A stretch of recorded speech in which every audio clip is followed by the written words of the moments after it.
In this demonstration, I'm going to be trimming a pot that I made. And when you go to trim a pot, you want to make sure that it is leather hard, so the edges shouldn't be flexible of your pot. And I'm going to be using the wheel without the plastic bat on it. The reason why I do that is because I like using these rings on the wheel head to help me visually center the pot.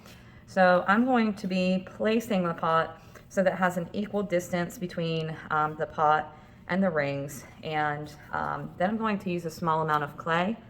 I'm just going to push that down onto the wheel, not onto the pot, to hold it in place. And then I'm going to place a small ring on the pot to see if it's centered. So to do that, I'm going to turn my wheel on. I'm just going to take a wooden modeling tool and lightly press it onto the bottom of the pot. And then I'm going to turn the wheel off and check the distance between the ring and the edge of the pot. And it looks like this side is just a little bit wider than this side. So I just need to slide the pot just a tiny bit closer to that side. If it was a lot off center,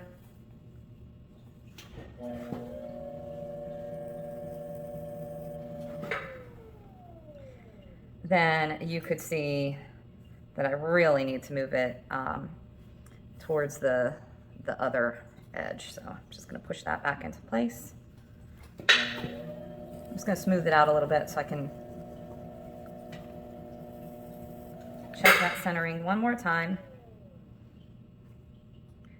It's really important that your pot is centered before you start to trim it, just like it is important that your clay is centered before you start to trim it. So in trimming, I'm going to do two things. I'm just going to clean up this foot a little bit, and I'm looking to make the bottom just a little bit thinner as far as its weight goes. I do not want the bottom of that pot to be real thick or heavy. So to do that, I'm going to use a couple different tools. I might use all of these, or I might use some of these ribbon tools. So I'm going to go ahead and trim the outside first.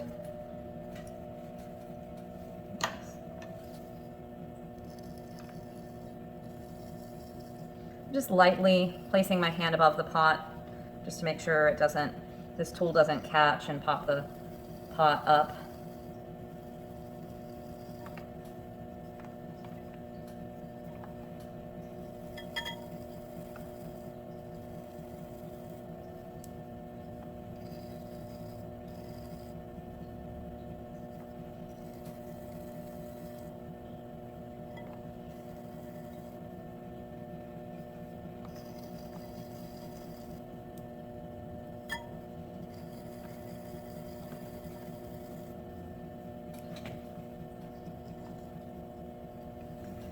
The next thing I'm going to do is, now that the outside is trimmed, I'm going to leave about 1/4 of an inch in as my foot.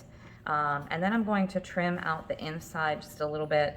That's going to lighten up the weight of the base, and it's also going to give it a foot to sit on when it is glazed.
All right, so let's take a look.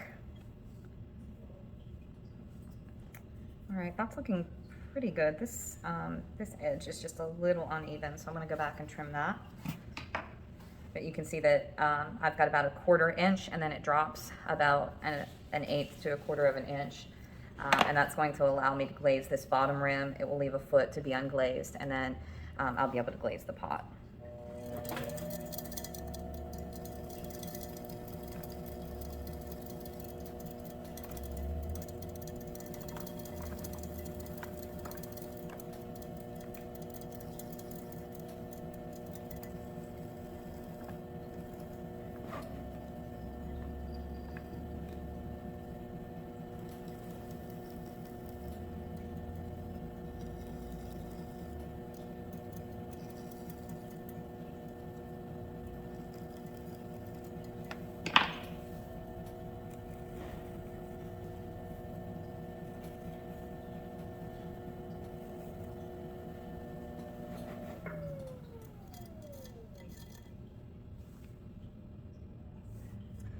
All right, and then you can put your signature on this bottom part, and the trimming is completed.